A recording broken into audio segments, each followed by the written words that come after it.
He stood at the center of one of television's longest-running successes, but something in the air never quite settled. The smile rarely reached his eyes. The tone, always even, bordered on brittle. For years, the applause drowned out the murmurs. Quiet stories passed behind closed trailers, exchanged with uneasy glances. A dog bite in 2016 broke the surface, but it wasn't the wound that left the scar. It was the silence that followed. No explanation. No reckoning. Just a crew member, 15 stitches deep, and a hallway left colder than before. The tension didn't fade. It shifted. Co-stars stepped around it. Executives brushed past it. Scripts kept coming, and so did the cameras. But off-screen, the weight grew heavier. One sister chose to speak. The rest looked away. There were no dramatic outbursts. No denials. Only long pauses where answers should have been. A legacy began to flicker at the edges. Not with fire. With frost. Born under the glare of legacy, he was never afforded the quiet luxury of anonymity. His childhood was shadowed by expectation, flanked by fame on all sides. Even then there were signs. Determination, yes, but also control, sharp and constant. The type of control that doesn't shout. It lingers. It watches. Football glory gave way to camera lights, and the spotlight followed without pause. Success came dressed in discipline. Applause came packaged with obedience. On screen, he was a pillar. Off-screen, the cracks hid in plain sight. People noticed, but no one spoke. Not really. A pattern took shape. Appearances were kept. Wrongs were left unresolved. And somewhere along the way, the line between man and myth began to blur. Until the truth, slow and cold, began to surface. Not with a bang, but a quiet, steady unraveling. One thread at a time. Under the glow of Hollywood lights, his career had the sheen of precision, a life crafted with discipline and control. Born in Burbank in 1951, the son of a celebrated sports figure and a former model, he stepped into a world where expectations pressed in from every side. The early years carried their own battles. Academic hurdles, athletic struggles, until football offered a foothold. At Pierce College, smaller classrooms and the rhythm of the game gave him a place to sharpen his focus. His transfer to UCLA was a turning point, a choice to stay close to home and face the challenge of rebuilding a team rather than bask in the easier glory of an already dominant program. That decision led to a historic debut, toppling Nebraska and cementing his reputation as a leader under pressure. Recognition followed, awards for both athletic and academic excellence, but the NFL passed him by. The shift toward acting came quietly, born from necessity, yet with every role, his precision and resolve deepened. Each success was built with the same methodical care, each character molded with the same unyielding control. The climb was deliberate.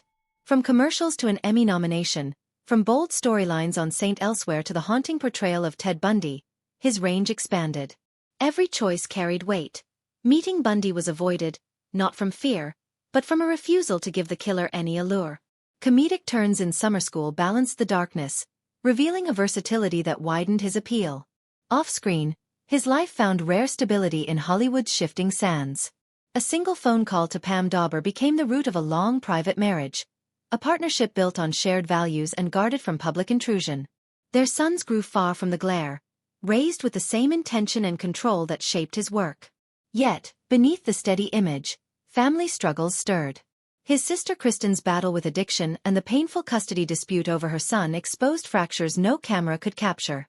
Courtrooms heard stories the public never would. Settlements spoke of compromise, of therapy, of slow healing, but also of lasting wounds. By the time the 1990s gave way to the 2000s, his reputation was set. Skilled, dependable, meticulous. Roles in Reasonable Doubts and Chicago Hope deepened that image, with efforts like learning sign language to embody a character fully. Directing sharpened his control even further, but with it came tension. The standards that drove his success could also create distance. When NCIS arrived in 2003, it seemed the perfect fit. A role blending discipline and depth, a character that commanded without needing to shout. Season by season, Gibbs became a fixture, and the show rose to dominate ratings for nearly 2 decades. But beneath the consistency, the fractures widened. Creative clashes led to the departure of the show's creator. Later, the set felt the sting of accusations. Claims of a toxic atmosphere, of incidents that left both visible and invisible marks. The 2016 dog bite remained a shadow, the kind of moment that changes the air around it. Separations in filming schedules, careful maneuvering to keep certain faces apart, these became part of the production rhythm. Silence filled the spaces where explanations might have been. And through it all, he remained steady, distant, unshaken in public. The unraveling had already begun, but it moved slowly, each thread loosening with quiet, deliberate tension. The silence that had lingered for years began to take shape in the words of someone who had lived closest to it. Kristen's account broke the quiet rhythm, painting a portrait that felt uncomfortably familiar to those who had worked beside him. She spoke of control that did not fade when the cameras stopped rolling, of boundaries that were not suggestions but rules carved deep into the fabric of daily life. On set, this control had been whispered about in the green rooms, passed between crew members in hushed tones. The dog bite in 2016 had been more than an accident. It became a marker, the kind of moment that rewrites the room even after the wound has healed.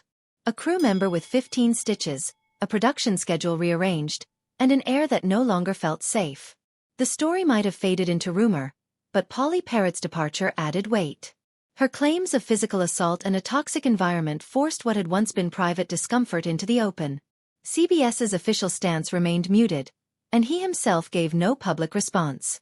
Instead, there were shifts in call sheets, careful rearrangements to ensure certain people would never share a set again. The tension did not dissipate. It calcified. Scenes were filmed with the same precision, the same disciplined focus, but the space between those scenes grew colder. Every interaction became measured, every movement calculated. The show's success masked the strain, but those inside the circle felt the walls pressing in. What had once been an undercurrent was now a constant presence, shaping how the work was done and how people moved through the set. The timing of his exit did not carry the sharpness of scandal. It unfolded slowly, a quiet loosening of ties. By the late 2010s, the long hours and unrelenting pace of filming had begun to weigh heavily. The character of Gibbs was given a farewell in Alaska, a scene marked by restraint rather than spectacle. No dramatic speeches, no grand gestures, just an understated ending that mirrored his own public silence. Yet, his influence did not vanish with his on-screen presence. Remaining as an executive producer kept him tethered to the show's direction, even as his focus shifted toward NCIS Origins. Narrating the prequel allowed him to shape the story from a distance, preserving the legacy without returning to the daily grind. This move, too, was marked by control. Choosing how to leave, choosing how to stay involved, choosing what the audience would see. Off-screen, the family endured another blow with Kristen's death in 2018.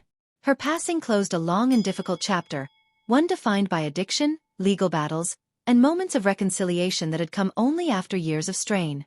For him, it was a loss wrapped in the complexity of everything that had come before.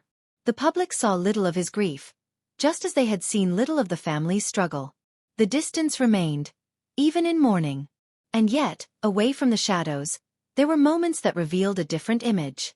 The rescue of two boys from a car crash spoke to a willingness to act without hesitation when the situation demanded it. It was a story that carried no rehearsed lines, no scripted beats, just a quiet act of bravery that stood apart from the controlled persona the world had come to know. But even these moments could not erase the lingering questions in the air around him. His marriage to Pam Dauber endured, fortified by shared privacy and a deliberate shielding of their sons from the industry's glare. This, perhaps more than anything, showed where his priorities rested. In a career defined by discipline, control, and the careful construction of image, the choice to protect family above all else remained constant.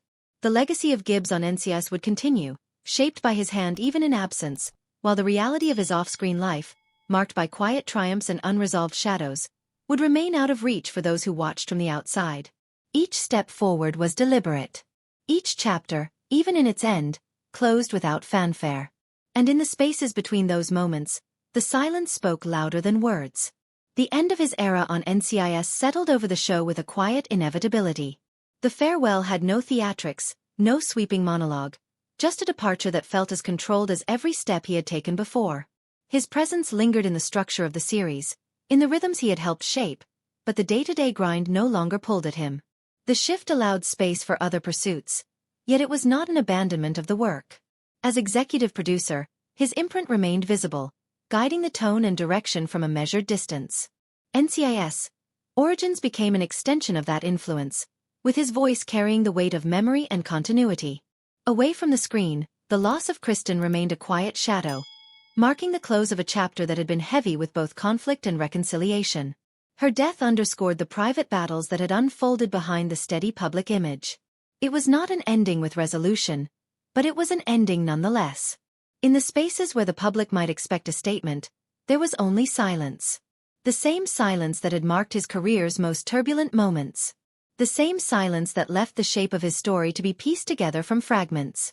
His absence from the set did not erase the presence he had built there, and the industry continued to feel the weight of that history. Time did not blunt the edges of his legacy. For some, it was defined by the unwavering discipline and decades of work that turned NCIS into a television cornerstone. For others, it was marked by the tensions that had reshaped the production from within.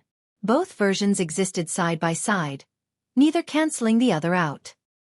His public life remained meticulously ordered, built on a foundation of control and privacy that had carried through from his earliest days in Hollywood. His marriage to Pam Dauber held steady, a rare constant in an industry known for rapid shifts and public unraveling. Together, they kept their family beyond the reach of the spotlight, choosing a quieter life where the noise of fame could not intrude. This was not a retreat but a deliberate construction, a space where decisions could be made without the glare of public scrutiny. The choices were consistent with the man who had built a career on precision. Calculated, steady, without unnecessary exposure. Even in semi-retirement, he remained a presence that could not be mistaken. The roles might have changed, but the approach did not. In the broader picture, his story did not end with a single moment or headline. It unfolded over decades, shaped by both triumphs and fractures, by the light of achievement and the shadows of conflict. The image seen by audiences, steady, composed, resolute, was only one part of a more complex whole. Behind that image were years of discipline forged on football fields, refined on sets, and tested in family courts and private conversations. There were victories that brought him recognition, and there were moments that left quiet marks no award could erase. The work spoke for itself, as did the silences that accompanied it. In the end, what remained was not just the character of Leroy Jethro Gibbs, nor the long run of a hit television series, but a body of work and a way of moving through it that was unmistakably his. The final chapter did not close with spectacle. It closed the way it had been lived. Measured. Controlled. And in the pause that followed, the air felt still. The silence spoke louder than words.